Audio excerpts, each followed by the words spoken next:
serai le meilleur. Aladdin est de retour dans un nouveau film explosif. N'est-ce pas merveilleux? Tout aussi merveilleux que cette histoire, pleine de rebondissements. Aladdin le zinzin va devoir faire face à un méchant pas gentil, inédit, dans Le Retour de Jafar de Disney. J'ai préparé une petite surprise pour Aladdin. Avec vos personnages préférés comme Aladdin, Jasmine, Iago, Aladdin, le génie, l'autre là, ou encore Aladdin, embarqués pour une toute nouvelle aventure qui ravira les... enfin pour une toute nouvelle aventure. Alors, je vous ai manqué. Mais ils vont arrêter de me couper, ces abrutis! Retrouvez toute la magie de Disney en exclusivité vidéo dans Le Retour de Jafar, un film que vous devez absolument acheter, sinon Abou va mourir. C'est ça que tu veux? Tu veux qu'il meure, le macaque? Le cadeau idéal au pied du sapin, c'est Le Retour de Jafar, et c'est signé Disney. C'est moi le Père Noël. Tous mes amis, les enfants, m'appellent au 08 36 65 65 65.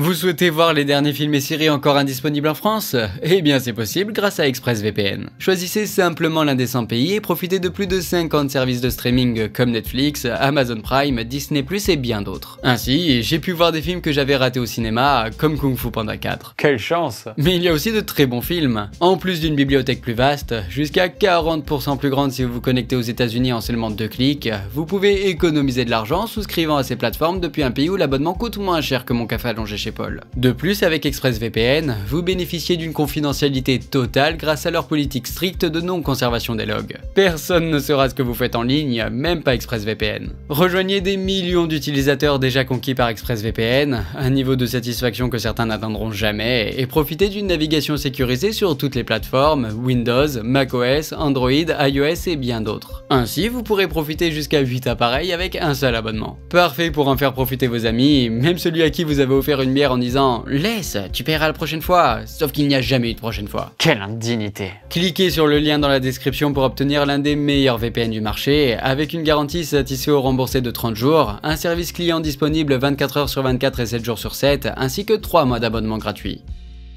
Ah, Noël. Je me souviens de ce mélange d'excitation et d'impatience à l'idée d'ouvrir ces cadeaux posés au pied du sapin. Une bien longue attente pour finalement découvrir un camion de pompiers. Alors que j'avais commandé Pokémon Rouge, moi. Je l'avais bien entouré dans le catalogue Toys R Us et avais même appelé le Père Noël en personne. Quelle chance d'avoir vu son numéro à la télé, ma plus fidèle alliée pour patienter jusqu'à l'arrivée du vieux en costume rouge. Grâce à elle, je découvrais ces films qui ont accompagné mes Noëls pour le meilleur et pour le reste, mais aussi c'était les films qui racontaient tous comment Andrea, femme active et indépendante, retourne dans son village natal pour le réveillon et retrouve son amour d'enfance devenu bûcheron, ou encore bien évidemment ces dessins animés Disney dont il était impossible de me lasser, et surtout vu les classiques ayant marqué cette fabuleuse décennie 90. Des classiques comme Le Roi Lion, Mulan, La Belle et la Bête, Mulan, Aladdin, Mulan. oui bon, Mulan. Alors ne vous méprenez pas, j'aime beaucoup ce 36e classique d'animation, mais disons que le petit garçon que j'étais préférait voir Hercule foutre une patate à Hadès, et c'est toujours le cas d'ailleurs. Comme quoi, y a que les cons qui... Malheureusement, ma sœur ne partageait pas cet avis, et comme on choisissait la cassette à tour de rôle, autant vous dire que j'en ai bouffé du Mulan. Néanmoins, avec un peu de recul, et de bonne foi, je ne peux que comprendre son attachement pour ce dessin animé, ce dernier proposant sans doute le personnage féminin le plus courageux de tout l'univers Disney. S'inspirant de l'œuvre de Robert D. Sans Souci, pour qui ça n'a pas posé problème, elle-même inspirée d'un poème chinois racontant la légende de Hua Mulan, cette héroïne est si charismatique qu'elle donne même son nom au long métrage, ce qui était plutôt rare dans les productions Disney à l'époque. Faut dire que la jeune femme est bourrée de qualité. Calme, réservée, avenante, polie, délicate, raffinée, posée, ponctuelle. Humble surtout. Et pourtant, elle oublie l'essentiel. Poussée par un amour inconditionnel pour sa famille et une remarquable bravoure, elle n'hésitera pas à se travestir et à partir en guerre à la place de son père, qui ne pète pas vraiment la forme, et ce qu'importe les risques encourus. Et des risques, notre héroïne en croisera de nombreux sur sa route qu'elle surpassera avec brio, démontrant que les valeurs telles que la ténacité, la solidarité, le courage, l'honneur et la force ne sont pas liées à un genre. On en reparlera quand il faudra porter quelque chose de lourd. La seule chose lourde ici, c'est ton intervention. Oh, dur ce gars. Toutefois, réduire sa source de motivation à cet amour pour les siens serait certainement une erreur, car peut-être n'a-t-elle pas fait ça pour son père au fond, comme le suggère subtilement ce passage. Peut-être n'ai-je pas fait ça pour mon père, au fond. Le périple de Mulan n'est donc pas qu'une simple quête d'honneur, c'est une quête d'identité, la jeune femme étant partagée entre ce qu'elle veut être et ce qu'elle doit être, comme le retranscrit parfaitement la narration par l'image. Tu oublies quelque chose. Tu as raison BG, car Mulan a beau cacher ses sentiments, derrière cette armure se cache un cœur qui a besoin d'amour. Des bisous, des câlins, elle en veut tous les jours, surtout de la part du capitaine Shang. Faut dire que celui-ci a de sérieux atouts, comme sa vaillance, ses muscles, sa détermination, ses muscles, sa droiture ou encore ses muscles. Mais Shang ce n'est pas qu'un corps, c'est aussi une voix, celle de Patrick Fiori qui nous offre la meilleure chanson du long métrage. Après de ce côté-là, le choix est assez restreint. En effet, les musiques composées par Matthew Wilder et écrites par David Zippol ne sont pas bien nombreuses et souffrent malheureusement de la comparaison avec ses illustres prédécesseurs. Enfin bref, si vous aussi vous auriez aimé que cette romance soit au centre de l'intrigue, Non. eh bien soyez rassurés, car Disney vous a entendu et propose en 2004 Mulan 2, la mission de l'empereur. Une mission qui consiste à escorter ces trois filles jusqu'au royaume voisin afin de les marier de force au prince, unissant ainsi les deux royaumes. Bien évidemment, Mulan et Shang se voient confier cette lourde responsabilité, et sinon il n'y aurait pas de film. Ça aurait été dommage. Et seront accompagnés par leurs trois acolytes, toujours à la recherche d'une belle fille à aimer, et qui vont rapidement tomber sous le charme des princesses. C'est qu'on ne s'y attendait pas du tout. Ainsi, chacun d'eux va tenter de séduire l'élu de son cœur, que ce soit en laissant parler son humour, ses gros biscottos ou son appétit avec un sacré morceau de gingembre, présage d'une nuit de folie où les jeunes femmes vont sûrement goûter à leurs boulettes. Bien dit, boulette. Oui, mais rangez vos rouleaux de printemps les gars, car le capitaine Shang est déterminé à mener à bien sa mission. Vous l'aurez compris, l'amour brille sous les étoiles, mais le scénario quant à lui ne brille pas par sa singularité. Banale succession de tête-à-tête où la séduction est au point mort, ces scénettes demeurent bien moins palpitantes qu'un épisode de L'amour est dans le pré, en même temps, sacré Gilou. Alors je ne m'attendais pas à voir Basic Instinct, mais certains Disney ont su jouer de cette séduction sans jamais tomber dans la vulgarité. Et pourtant, Mulan se démène pour libérer les princesses de leur chaîne et enflammer les passions en leur rappelant sans cesse que Mon seul devoir est celui de mon cœur. C'est original. c'est surtout risible vu ses derniers actes où elle accepte d'épouser le prince du royaume voisin à la place des filles de l'empereur. Véritable insulte envers le premier opus et les valeurs du personnage, cette soumission aux règles établies pour le pouvoir au nom de la paix est en totale contre-indication avec le message qu'elle défend depuis plus d'une heure, rendant de facto la morale de ce Mulan 2 incompréhensible. C'est du chinois quoi. Ça, c'est le dernier de nos problèmes. Tu minimises un peu là, même si je te rejoins sur le fait que cette suite comporte un autre problème de taille, l'absence d'antagoniste. Une absence d'autant plus remarquée que celle du précédent volet était l'un des méchants les plus malfaisants qu'il m'ait été donné de voir dans un film d'animation. Que ce soit par ses entrées fracassantes ou par la cruauté de ses actes, chacune de ses apparitions renforce son charisme terrifiant ainsi que la menace qu'il représente, avec en point d'orgue non pas ce face-à-face final, bien que très réussi cela dit en passant dont le dénouement nous enseigne que la plume est plus forte que l'épée, C'est un éventail. mais plutôt ce passage dans la montagne où une poignée de soldats fait face à cette armée sanguinaire. Une armée dévalant les pentes enneigées comme un seul homme, accompagnée par les compositions de Jerry Goldsmith dont les notes soulignent à merveille l'action. Tel un aigle survolant le champ de bataille, la caméra virevolte au-dessus de ces barbares lancés au galop, offrant au spectateur une séquence visuellement spectaculaire. Surprenante de maîtrise pour une première réalisation, la symbiose entre animation classique et image numérique est quant à elle compréhensible vu la complémentarité de ce duo, Barry Cook ayant été animateur d'effets spéciaux sur de grands classiques, tandis que Tony Bancroft a supervisé l'animation de certains personnages emblématiques de Disney. Une chevauchée fantastique qui se termine par un intense moment de tension, première rencontre entre l'héroïne et l'antagoniste, avant qu'un acte de bravoure ne déclenche une avalanche qui déferle sur la montagne et ne les emporte les uns après les autres. En un mot, cette séquence est tout simplement épique. Comme le porc. Quoi? Parce que porc épique? Oui. Faut que j'appelle Armand. D'accord, merci pour ton intervention. Alors certes, le retour de ce méchant semblait quelque peu compromis pour des raisons indépendantes de sa volonté, et néanmoins il n'était pas interdit de proposer un nouvel antagoniste, un vrai antagoniste. Car in fine, le personnage qui se rapproche le plus de ce rôle n'est autre que Mushu. Mouchou? Mushu, Le lézard? Dragon, y a pas de lézard, nous ne parlons pas la même langue. peu importe, toujours est-il que ce choix est surprenant, ce dernier étant à l'origine le protecteur de Mulan, ou plutôt son compagnon de route dans la plus grande tradition des classiques qui l'ont précédé. Et si ce personnage m'a autant marqué étant enfant, c'est indéniablement de par son humour. Un humour visuel avec ses situations loufoques et ses mimiques hilarantes, mais surtout verbal avec sa mauvaise foi, sa répartie et son franc-parler. Un phrasé dévastateur, accentué par un doublage exceptionnel, aussi bien en VO avec Eddie Murphy qu'en VF avec José Garcia, pilier de la comédie française que ce soit sur le petit ou sur le grand écran, avec cette filmographie riche d'œuvres marquantes, pas que positivement d'ailleurs. Plus largement, c'est l'ensemble du casting français qui est tout simplement incroyable avec de grands noms du doublage.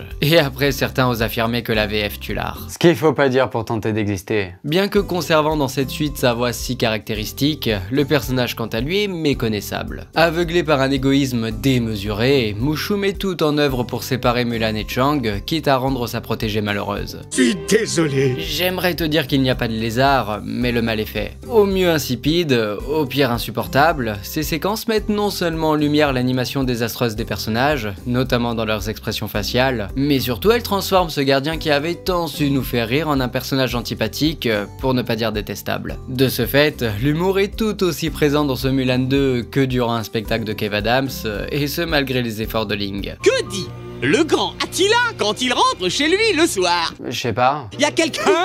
C'est moi! D'accord. En résumé, ce deuxième volet n'est qu'un périple à travers la Chine sans péripéties ni enjeu, et non, ce combat contre des brigands n'est pas suffisant pour relever le niveau. Il n'est qu'une démonstration supplémentaire de la paresse de la mise en scène dont les seules idées proviennent d'autres œuvres, nous rappelant qu'il existe aussi des bons films. Un résultat étonnant quand apparaît le nom de Darrell Rooney, à qui l'on doit la meilleure suite direct-to-vidéo Disney, ou bien celui de Lynn Sutherland, dont certes c'est la première réalisation, mais qui depuis a signé l'adaptation de Cendrillon, non pas celle-là, voilà, ce Cendrillon. Mais ne dit-on pas qu'il ne faut jamais juger un film à sa bande-annonce? On le dit.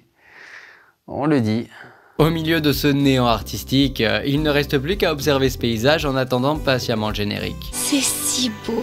Alors ce n'est pas vraiment l'adjectif qui me vient à l'esprit, ceci ne pouvant rivaliser avec ceux de son aîné. Empruntant à l'art chinois, les somptueuses montagnes et autres rizières se dessinent sous des traits courbés, sublimement mis en lumière par une large palette de couleurs qui habille ces décors épurés. Épuré, un mot bien compris par les artistes de ce second volet. Un peu trop d'ailleurs. Loin d'être d'une laideur sans nom, enfin je veux dire on a vu bien pire, les paysages de cette suite semblent bien plats, la faute à des teintes pâles jamais mis en relief par des jeux d'ombre ou de lumière. Vous l'aurez compris, ce n'est pas ce Mulan 2 qui viendra nous réconcilier avec les suites direct ou vidéo, le film ne faisant guère honneur à ses prédécesseurs. Vu l'indigence de son scénario, la fadeur de ses visuels et la laideur de son animation, sa seule raison d'exister se résume au fait que... Tous les enfants adorent Mulan. En d'autres termes, tous les parents vont acheter le DVD pour offrir à leurs gosses une nouvelle aventure de leur héros préféré. Et qui dit héros préféré en 2005, dit classique récent, et notamment ce 37e classique d'animation sorti à l'aube du nouveau millénaire, Tarzan. Les meilleurs d'entre vous se rappelleront sans doute que nous avions évoqué ce long métrage il y a 2 ans déjà, grâce à ce fameux Tarzan et Jane. Ça ne s'oublie pas ces choses-là. Il est vrai que cette compilation de 3 épisodes de la série éponyme m'a laissé une marque indélébile au même titre que Le Bossu de Notre-Dame 2, ces 2 œuvres partageant une qualité commune, celle de n'avoir que des défauts au point d'en devenir involontairement culte. Et autant vous le dire tout de suite, ça ne sera pas le cas de ce Tarzan 2 qui ne m'a pas vraiment laissé un souvenir impérissable. Et pourtant, j'ai une mémoire d'éléphant. Eh, vous vous souvenez quand je vous disais que j'avais une mémoire d'éléphant? Eh bien, elle sera fort utile pour vous parler de cette suite qui opte pour le midquel, à la manière de La Belle et la Bête 2, Le Noël Enchanté. Comme quoi on n'apprend pas toujours de ses erreurs. En intercalant sa narration entre les événements de son aîné, et plus précisément durant l'enfance du héros avant que celui-ci ne connaisse une soudaine poussée de croissance,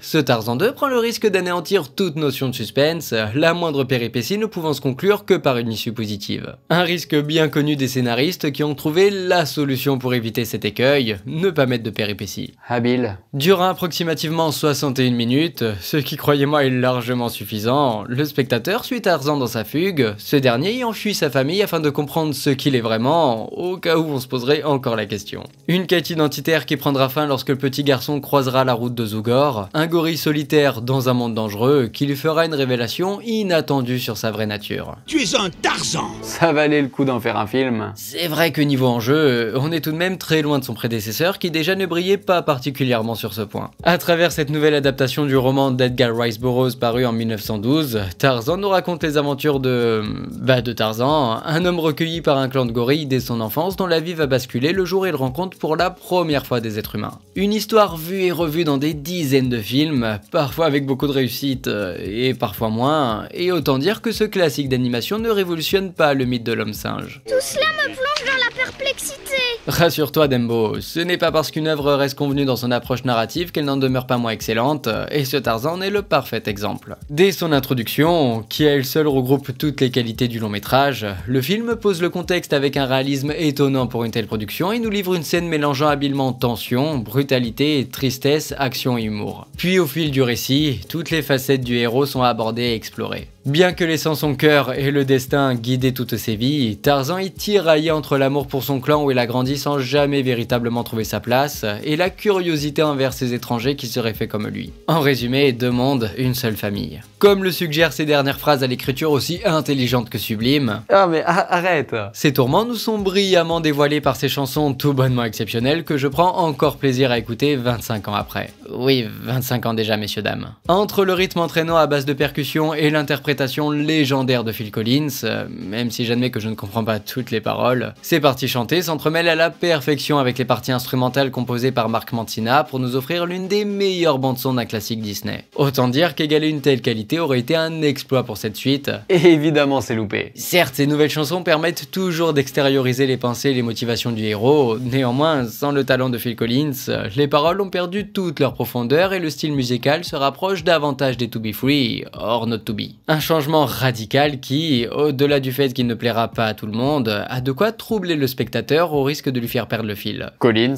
Vous l'aurez compris, Tarzan est un héros charismatique, cachant derrière ses abdos des questionnements complexes, parfaitement abordés par de merveilleuses musiques. Un bilan paradoxal vu mes dires en préambule qui mentionnait un film sans grands enjeux. Alors suis-je fou? Certainement, mais cette sensation s'explique tout de même par un manque d'attachement au reste des personnages, ces derniers étant tantôt... Non, lui c'est Tantor. Ah, tantôt sympathique mais malheureusement sous-exploité, et tantôt totalement envahissant à l'image de Toc, et visiblement je ne suis pas le seul à le penser. Parfois, tu deviens vraiment gênante. Souvent tu veux dire, car en plus de nous offrir la seule chanson superflue du long métrage, chacune de ces interventions ne fait qu'accroître mon agacement envers ce gorille. La faute est une lourdeur très irritante dans ses actes comme dans ses paroles, accentuée par la VF très appuyée de Muriel Robin, au point qu'il me suffit de fermer les yeux pour entendre Dame Béatrice la Poufiasse. En résumé, les amis de Tarzan ne sont pas les acolytes les plus marquants de l'univers Disney, et un simple regard vers les opus passés suffit pour l'attester. C'est d'autant plus étonnant que la relation entre Tarzan et Jane est quant à elle sublimement exploitée. Par la force d'un regard plutôt que des mots, chacun de leurs échanges fonctionne à merveille, que ce soit l'apprentissage de leur culture ou celle de leurs sentiments. Véritable pilier du long métrage, cette histoire d'amour naissante entre deux êtres si différents aurait fait une bien meilleure suite que ce banal midquel, quoique j'ai rien dit. Histoire de ne pas trop surprendre le spectateur qui depuis 1994 s'est habitué à un certain niveau de médiocrité, et devinez qui n'apparaît pas dans Tarzan 2 et qui sont bien présents. Et si, du coup, comme on pouvait s'y attendre, leur présence n'est aucunement justifiée par l'intrigue, qui de toute façon ne justifie pas grand chose, mais uniquement par la nécessité de retrouver un maximum de visages connus pour les faire apparaître sur la jaquette et émerveiller tous ces enfants crédules dont je faisais évidemment partie. Par conséquent, leur évolution est inexistante et leurs interactions inutiles, mais bon, vu les péripéties dans lesquelles ce duo intervient, c'est pas trop grave. Là où ça devient plus problématique, c'est que ce sentiment d'inutilité s'étend à l'ensemble des autres protagonistes, et notamment aux nouveaux venus comme Zugor. Tu ne me plais pas du tout. C'est réciproque. En même temps, comment puis-je m'attacher à un singe aussi insipide? Malgré son arc de rédemption, le vieux gorille aigri devenant un mentor pour Tarzan, jamais le film n'explore les raisons qui l'ont poussé vers cette vie en autarcie, ni même celles qui le poussent finalement à s'ouvrir aux autres. Cette absence de développement ne fait que mettre en lumière son statut de personnage fonction, sa seule utilité étant de répondre aux problématiques du héros, enfin sur le papier, car vu la gueule des réponses, je ne suis pas certain que Tarzan ait appris grand chose. En choisissant de placer cette relation au cœur de son intrigue, ce second volet ne s'embarrasse pas avec un antagoniste, enfin c'est de la merde. Il y a bien ces 3 gorilles, mais ne comptez pas dessus pour apporter un quelconque enjeu, ni réflexion, ni intérêt, ni... Bref, ne comptez pas dessus. On est bien loin de la menace précédente personnifiée par un seul homme, Clayton. Fusil à la main, il n'hésite pas à mettre une cartouche dès que l'occasion se présente, le moindre animal ne demeurant à ses yeux qu'une source de profit et c'est tout. Car derrière ce charisme indéniable se cache malheureusement un braconnier caricatural dont la présence ne sert qu'à apporter une tension à cette intrigue qui n'en avait pas spécialement besoin. Finalement, si le personnage est rentré dans les mémoires, c'est davantage grâce à ce combat au bout duquel Clayton tombera dans le ravin, qui porte peut-être son nom depuis, une liane entourée autour de son cou. C'est la vie. Bah non du coup, c'est une mort brutale qui marque indéniablement les esprits, aussi bien dans son écriture que dans sa réalisation. Une réalisation exceptionnelle de la première à la dernière seconde, avec en point d'orgue des séquences de voltige impressionnantes encore jamais vues dans un film d'animation. À travers de longs plans séquences où Tarzan saute de liane en liane ou glisse sur les troncs d'arbres qui s'entremêlent, l'homme singe nous emporte avec lui au cœur de la jungle. Un résultat révolutionnaire à une époque où les ordinateurs tournaient sous Windows 98, rendu possible en grande partie grâce aux équipes de Walt Disney Animation France supervisées par Glen Keane, mais surtout grâce à l'utilisation d'un nouveau procédé, le Deep Canvas. Avec cet ensemble de décors numériques sur lesquels des éléments en animation classique viennent se superposer, la caméra est libre de s'aventurer où bon lui semble. Certes, on est loin des rendus d'ILM, société fondée par George Lucas. Attention, t'es dans le fanservice là. Pardon, je me disais que comme Disney le fait tout le temps, j'aurais aussi le droit de... Bref, cette technique offre une infinité de possibilités aux réalisateurs, mais encore faut-il avoir les idées. Et des idées, le long métrage n'en manque pas et possède une mise en scène d'une incroyable richesse, que ce soit dans le mouvement, le cadrage ou les transitions. Pourtant, c'était pas gagné, puisque l'on retrouve à la tête de ce Tarzan un duo peu expérimenté dans ce domaine, avec d'un côté Kevin Lima, qui s'était déjà essayé à l'animation avec Dingo et Max avant de tourner Les 102 Dalmatiens, une suite qui me plaît de mentionner juste pour revoir Gérard Depardieu et son short léopard, et de l'autre Chris Buck dont ce fut le premier film, et qui depuis a réalisé un autre classique assez méconnu. L'hiver s'installe doucement. Non mais merci, mais on n'a pas le temps. Alors on peut reprocher beaucoup de choses à cette suite, mais force est d'admettre qu'elle tente tout de même de conserver l'identité visuelle de son aîné. En effet, en dehors de ces séquences académiques où la mise en scène s'adapte à ce scénario ennuyeux, soit 90% du film, la réalisation de Brian Smith n'est pas totalement dénuée d'intérêt, ce qui est déjà un petit miracle vu ses œuvres précédentes. Bon, il n'y a pas de quoi sauter au plafond, mais suffisamment tout de même pour sauter de liane en liane sans déplaisir, grâce à des plans séquences où la caméra profite des décors 3D pour virevolter avec le héros. Des décors variés qui nous transportent d'une forêt luxuriante où se côtoie une large palette de couleurs verdoyantes, au sommet d'une montagne plus désertique et monochrome. Loin d'être exempt de tout reproche comme des traits grossiers, des textures granuleuses ou des arrière-plans flous, il arrive que le film nous surprenne avec de beaux panoramas, et j'aime les panoramas, souvent embellis par de petits détails, tels que des jeux d'ombre et de lumière qui leur apportent un peu de matière et de profondeur, ou par des effets météorologiques convaincants. Oh, y a mieux. C'est vrai ce que tu dis, et pas besoin d'aller chercher loin, puisque le premier opus était sans doute à sa sortie le classique Disney le plus abouti visuellement, même si j'admets avoir une préférence pour les couleurs chaudes du Roi Lion. Et bien évidemment, comment parler de visuel sans évoquer le design atypique des personnages, et plus particulièrement celui de son héros. Il faut dire qu'il est beau le lavabo, avec ses longs cheveux bruns dissimulant ses yeux verts et son menton saillant, et surtout sa carrure parfaitement sculptée. Vu ses énormes cuisses, ses abdos en béton, et ses gros pectoraux au milieu desquels ont été dessinées de tranches de chorizo, Tarzan a bien rentabilisé son abonnement chez Basic Fit,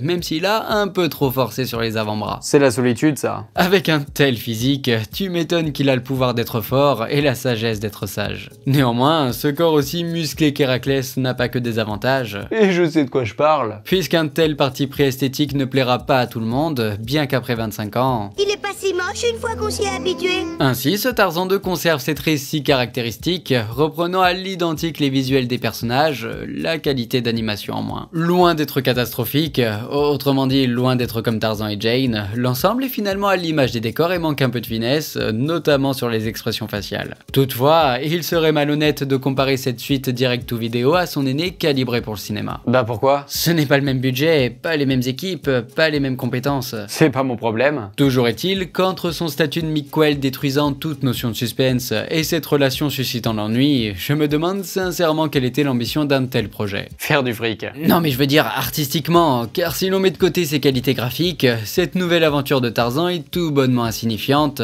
pour ne pas dire inutile, au point que si je devais à nouveau regarder l'un de ces direct-to-vidéo, je choisirais sans doute Tarzan et Jane. Tu as encore le droit de changer d'avis, tu sais. C'est pas prévu, non. Et visiblement, je ne suis pas le seul à ne pas vouloir changer d'avis, puisque toujours en 2005, Disney continue l'exploitation de ses plus grands classiques. Et quitte à surfer sur leur succès, autant prendre la direction de Hawaï avec un certain Lilo et Stitch, que je n'avais jamais vu.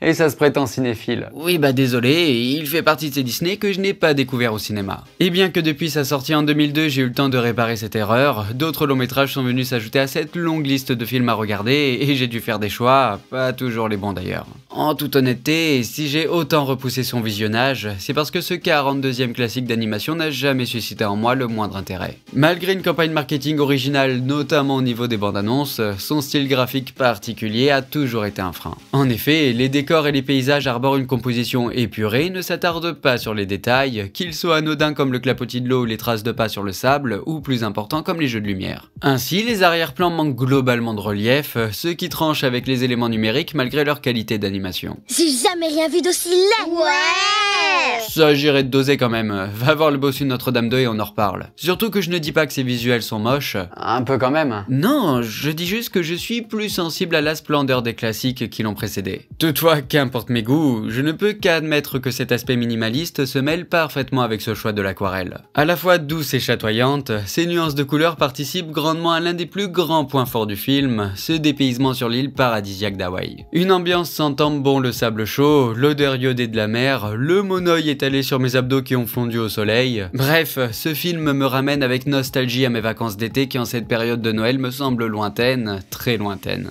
Autant vous dire qu'au moment de lancer ce Lilo et Stitch 2, j'avais déjà fait le deuil de ces visuels colorés. Question d'habitude. Quelle ne fut donc pas ma surprise en découvrant des paysages et des décors respectant le style graphique de son prédécesseur, au point que la différence entre les deux films est quasi imperceptible, enfin presque. C'est pas joli ça? Si l'on exclut 2-3 textures grossières et des issues de secours qui s'ouvrent en tirant, le soin apporté au personnage est quant à lui moins convaincant. Certes, les traits conservent le chara-design particulier de son prédécesseur, néanmoins leur colorisation perd de son éclat. Heureusement, ce downgrade n'enlève rien au charme de ces paysages paradisiaques et le dépaysement demeure intact. Avec un raisonnement si honteusement superficiel, non seulement j'ai sous-estimé la richesse visuelle de ce Lilo et Stitch, mais surtout je me suis privé pendant plus de 20 ans du plus original des classiques Disney. En dehors de son esthétique, cette originalité repose sur ses personnages, à commencer par celui qui, pour changer, donne son nom au long métrage. Lilo? Stitch. Issu de l'expérience 6 de 6, ce petit extraterrestre programmé pour répandre la terreur se voit contraint de s'exiler en urgence sur l'île d'Hawaï. Entre ce côté diabolique donnant lieu à des séquences hilarantes à la limite de l'absurde, sa naïveté source d'une maladresse aussi amusante que touchante et ce design tout mignon, enfin surtout quand il enlève ses épines, ses antennes et ses bras, Donc moins de chocolat. Stitch avait tous les atouts pour conquérir le cœur du spectateur et plus largement pour devenir une mascotte très lucrative, pleinement exploitée par Disney. Non, c'est pas le genre. T-shirt, porte-clés, tasses, peluches, le tout évidemment à prix excessif car quand on aime, on ne compte pas, et Sam Mickey et ses dirigeants l'ont bien compris, à défaut de comprendre comment faire de bonnes suites. Une sympathie grandissante au cours du métrage, ce dernier comprenant peu à peu que c'est pas gentil d'être méchant suite à sa rencontre avec une petite hawaïenne qui donne également son nom au film. Lilo? C'est ça. J'en étais sûr. Meurtri par un destin qu'aucun enfant ne devrait connaître, Lilo suscite immédiatement l'empathie du spectateur de par sa fragilité qu'elle cache derrière un profond cynisme. Un cynisme aussi amusant que bouleversant, dernier rempart face à la dure réalité de son quotidien dans cette famille brisée qu'elle forme avec sa sœur Nani. Et même si cette dernière se donne corps et âme pour subvenir à leurs besoins, il faut reconnaître que niveau éducation, ce n'est pas super Nani. De prime abord différents, ce duo en recherche de repères partage la même crainte qu'ils dissimulent derrière leurs excès de colère, celle de l'abandon. Des excès de colère contre-productifs qui font de cette peur une réalité puisqu'ils entraînent le rejet des autres. De ce fait, Lilo a besoin de Stitch autant que Stitch a besoin de Lilo s'ils veulent trouver leur place au sein du Ohana. Ohana signifie famille. Et comme famille signifie que personne ne doit être abandonné, ce dernier acte plonge dans l'action avec cette poursuite aérienne qui, bien qu'elle ne remet pas en cause la mise en scène soignée du métrage, manque un peu d'inventivité et de dynamisme. Un constat qui prête à sourire puisqu'il ne laisse aucunement deviner que derrière leur écriture et leur réalisation se cachent les deux hommes qui nous feront voler à dos de dragon 8 ans plus tard dans ce chef-d'œuvre, premier volet de l'une des meilleures trilogies de l'histoire du 7e art, mais ça, c'est une autre histoire. Finalement, Lilo et Stitch, c'est la rencontre entre deux êtres venant de deux mondes, mais une seule famille. C'est pas le bon film. Ça marche aussi, et si cette thématique n'est guère novatrice dans un Disney, le film le fait avec une approche réaliste rarement vue dans un classique d'animation. Un réalisme qui se ressent jusque dans la façon d'exprimer les sentiments des personnages, privilégiant les dialogues et les actes malgré la dureté de certaines scènes plutôt que de les exposer avec plus de légèreté au travers de passages musicaux. Un choix déjà vu dans le Disney précédent avec le succès qu'on lui connaît, ce qui n'empêche pas la bande-son de ce Lilo et Stitch d'être exceptionnelle. Comment ne pas l'être avec des titres du King Elvis Presley, complétés par des chansons plus en harmonie avec l'esprit du film, ou encore avec les compositions d'Alan Silvestri dont le nom figure au générique de certains chefs-d'œuvre du cinéma, et cette suite n'en fait pas partie. Sa bande originale perd en qualité, mais n'en reste pas moins entraînante, apportant un peu de dynamisme à une histoire qui quant à elle manque de rythme. Lilo et Stitch 2 Hawaii nous avons un problème, la longueur du titre déjà, nous raconte la trépidante compétition de danse à laquelle Lilo s'est inscrite. Et devinez qui va la gagner? Lilo. Eh ben non Stitch, elle perd, à cause de toi. Pardon. Tu peux être désolé, car elle préfère abandonner le concours pour aller te sauver. En effet, suite à une erreur de conception, le petit extraterrestre se vide peu à peu de son énergie vitale, ce qui fait ressortir toute sa méchanceté et accessoirement peut le tuer. C'était sans compter sur son créateur qui va utiliser tout son talent pour construire une machine permettant de le sauver, mais ça marche pas. Enfin finalement si, et heureusement le scientifique est là pour nous expliquer comment c'est possible. Je ne l'explique pas. Donc il y a même plus d'effort quoi. Vous auriez au moins pu invoquer le pouvoir de l'amour, c'est pas terrible, mais ça a déjà fait ses preuves. De toute façon, pas le temps de réfléchir que le générique apparaît, car c'est la fin de Lilo et Stitch 2, Hawaii nous avons un problème. Et quel problème, puisque cette compétition de danse, bien que loin d'être dénuée de charme grâce à la sympathie toujours intacte envers la petite Lilo et sa volonté de faire honneur à sa mère, ne fait pas spécialement grandir le personnage. De ce fait, difficile d'aborder des thématiques aussi profondes et complexes que celles de son prédécesseur. Sans morale ni enseignement, ce concours est un peu comme le H de Hawaï, il sert à rien, si ce n'est peut-être rallonger la durée du film pour le faire tout juste passer au-dessus de l'heure et justifier l'achat de cette nouvelle aventure auprès des parents. Heureusement, le long métrage compense ce manque d'intérêt avec l'arc narratif de Stitch. En plus de renforcer l'attachement du spectateur envers le petit extraterrestre, que ce soit en nous montrant sa lutte contre l'inévitable pour le bien de sa famille ou en nous en apprenant un peu plus sur sa conception chaotique, cette partie du récit porte à elle seule les enjeux de ce Lilo et Stitch 2 qui n'est pas une simple suite, c'est un midquel. Ils sont partout. En effet, il prend place entre les événements du premier opus et ceux de la série diffusée sur Disney Channel dès 2003. Tu sais ce que ça veut dire? Malheureusement oui Lilo, entre l'existence de cette série et le désir de Disney de continuer à vendre des peluches, l'attention est totalement absente et rend son climax ennuyeux malgré ses enjeux intrinsèques. Un climax se clôturant par une inévitable happy end, un simple retour à la situation initiale renforçant le caractère anecdotique de cette nouvelle aventure, ce qui ne m'a pas empêché pour autant de passer un agréable moment. Consciente des qualités de son aîné, cette suite s'appuie évidemment sur la force de ce duo capable de nous émouvoir, mais surtout de nous faire rire grâce au cynisme de Lilo dans ses punchlines et à la folie de Stitch dans sa quête maladroite de gentillesse. Certes moins impactante que par le passé, cette puissance comique est bel et bien présente et se voit même renforcée par certains personnages secondaires comme Pikli, dont les tentatives de susciter la jalousie chez Nani permettent de profiter une fois encore de la voix unique de Éric Métayer qui me rappelle de bons souvenirs et de moins bons. Paradoxalement aussi plaisant qu'insignifiant, ce scénario est le fruit de l'imagination débordante de 4 personnes, fallait au moins ça, parmi lesquelles ce duo que l'on retrouve à la réalisation. Un duo dont les noms ne vous évoqueront certainement rien, et c'est normal, puisque Tony Leondis nous a éblouis par la médiocrité de son monde des emojis, à défaut de le faire avec son oubliable Igor qui ne vient pas d'Osgore. Cherche pas ta tort. Tandis que l'on doit à Michael Labache les dernières aventures de Georges le Petit Curieux, sur lesquelles je ne vais rien dire, car parfois des images valent bien mieux que des mots. On est fichu. C'est vrai que ça sentait mauvais Lilo, et pourtant la mise en scène est finalement à l'image de la narration, soit simplement pilotage automatique. Les plans se suivent sans commettre le moindre écart, mais aussi sans surprise, ce qui est déjà une surprise en soi vu ce à quoi Disney nous avait habitués. En définitive, ce Lilo et Stitch 2 Hawaii nous avons un problème est un divertissement honnête qui reprend tout ce qui faisait le charme de son illustre prédécesseur sans atteindre son excellence. Pour changer. Alors il n'est peut-être pas la meilleure suite direct-to-vidéo que nous ayons vue depuis le début de cette aventure, cependant il est indéniablement la meilleure suite de cette chronique, ce qui vu le niveau n'était pas difficile cela dit. Meilleure ou pas, cette seconde aventure est avant tout porteuse d'espoir. L'espoir que Disney nous propose de nouvelles suites qui, sans avoir la prétention de surpasser les classiques qui les précèdent, ne viennent pas ternir l'aura de... Bon c'est foutu. Mais où va le monde? Le monde, je sais pas mon vieux, mais Disney lui va droit dans le mur et semble plus que jamais déterminé à y aller, comme nous le verrons dans de prochaines suites de trop. Courage. C'est gentil BG, car avant même de me lancer dans leur visionnage, je sais que mon petit cœur nostalgique va encore en prendre un coup. Bon, un peu plus ou un peu moins. Et paradoxalement, il me tarde déjà de vous en parler. Ces directs tout vidéo que je considérais pour la plupart comme des suites au rabais deviennent, année après année, l'emballage recouvrant le plus beau des cadeaux, celui de vous retrouver le temps d'une vidéo autour de ces grands classiques qui depuis notre enfance ne cessent de nous émerveiller. Merci d'avoir regardé cette 5e vidéo sur les suites Disney. N'hésitez pas à partager, liker, commenter, tout ça. Un immense merci à tous ceux qui me soutiennent sur Tipeee ou sur YouTube. Merci encore à ExpressVPN d'avoir sponsorisé cette vidéo. Cliquez sur le lien pour découvrir les derniers films sur les plateformes tout en protégeant votre identité. Faites-vous votre propre avis, sans risque, grâce à la garantie satisfait ou remboursé de 30 jours. Quant à moi, je vous souhaite de très belles fêtes de fin d'année et je vous dis à très vite pour la suite.